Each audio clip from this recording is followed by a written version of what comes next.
জয় শ্রীকৃষ্ণ বন্ধুরা, তোমাদেরকে আজকে আমি মহাভারতের একটা ছোট্ট কাহিনী বলবো।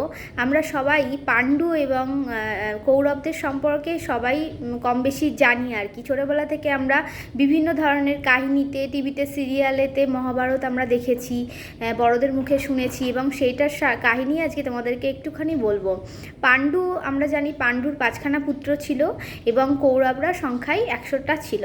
তো পাণ্ডু খুবই ধার্মিক ছিল এবং খুবই সৎ চরিত্রবান ছিল। তো পাণ্ডুর যে 5খানা যে পুত্র, আমরা কি এটা জানি যে পাণ্ডুর যে 5খানা পুত্র ছিল, পাণ্ডুর মৃত্যুর পর সেই 5খানা পুত্র পাণ্ডুর মাংস ভক্ষণ করেছিল।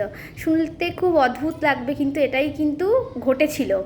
বিভিন্ন পুরাণ কাহিনীতে আমরা এটা তার প্রমাণ পাই। একদিন ব্যাপারটা কি হয়েছিল, তো পাণ্ডুর দুটো পত্নী ছিল, একটা হলো কুন্তী এবং আরেকজন ছিল মাদ্রী। তো অনেক দিন আগে কুন্তী এবং মাদ্রীকে নিয়ে যখন পাণ্ডু ইয়েতে যায়, বনবিহারে যায়, সেখানে দুখানা হরিণ তারা মানে ঘনিষ্ঠভাবে ছিল এবং সেই হরিণদেরকে তখন বধ করে, তীর দিয়ে পাণ্ডু বধ করে এবং সেই হরিণ আদেও ছিল একজন ঋষি এবং তার পত্নী, তারা হরিণ রূপে ছিল। তখন যখন পাণ্ডু তাকে এরকমভাবে বধ করে, তখন পাণ্ডুকে ওই ঋষি অভিশাপ দেয় যে সেও যখন তার পত্নীর সঙ্গে এরকম কোনো ঘনিষ্ঠ মুহূর্তে থাকবে, তারও তখন মানে তৎক্ষণাৎ তার মৃত্যু ঘটবে, এইটা অভিশাপ পেয়েছিল পাণ্ডু। সেই জন্য তার দুই পত্নীর থেকে কোনো দিনই পাণ্ডুর কোনো পুত্র সন্তান বা সন্তান কোনো প্রাপ্ত হয়নি।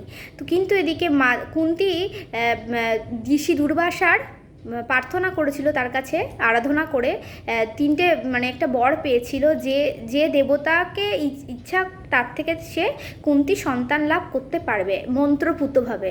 তো মন্ত্র পেলে সে মন্ত্র যখন উচ্চারণ করবে, সাথে সাথে কুন্তী গর্ভধারণ করবে এবং তার সন্তান লাভ হবে।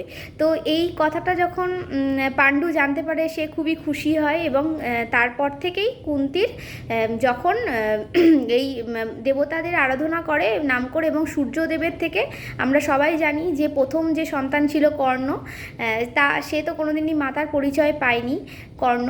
এবং পরবর্তীকালে যে পাণ্ডুর প্রথম 3 পুত্র কুন্তীর থেকে হয়েছিল, তাদের নাম ছিল যুধিষ্ঠির, ভীম আর অর্জুন। এবং মাদ্রীর থেকে দুখানা সন্তান হয়েছিল, সেটা হলো নকুল এবং সহদেব। এবং তারাই যখন এই ঘটনাটা ঘটেছিল, তো এবং যখন পাণ্ডু মারা যায়, তো মারা যাওয়ার পর তার যখন দেহ রাখা ছিল, তখন একটা পিঁপড়ে যখন দেখেছিল, তার সন্তানরা যখন তার দেহ সৎকার করতে গেছিলেন, তখন দেখেন একটা পিঁপড়ে তার পাণ্ডুর দেহ থেকে অল্প কিছু মানে আর কি মাংস যখন নিয়ে যাচ্ছিল, তখন এটা দেখে সহদেবের মনে পড়ে যে সে তার পিতা বলেছিল যে তার পিতার কিছু গুণাবলী আছে যেটা তারা লাভ করতে পারবে একমাত্র পিতার মৃত্যুর পর। তার মাংস যদি তার সন্তানরা ভক্ষণ করে, একমাত্র সেই উপায়েই পাণ্ডুর থেকে যেসব গুণাবলী আছে, বিশেষ যে গুণাবলী, যে ধার্মিক এবং বুদ্ধির যে বিশেষগুলো, যে গুণগুলো, সেগুলো তার সন্তানরা পাবে। তো এটা বলেছিল, তাই জন্যই তখন তাদের মনে পড়ে যায় যে তার পিতার এইটা তাদের বলে গেছিল। সেই কথা যখন মনে পড়ার পরে নকুল, সহদেব এবং আরও যারা সন্তান ছিল, তারা সবাই হলো তার পাণ্ডুর পিতার মাংস ভক্ষণ করেছিল। তোমাদের কেমন লাগলো তোমরা কমেন্টে জানাবে। হরে কৃষ্ণ, হরি বল।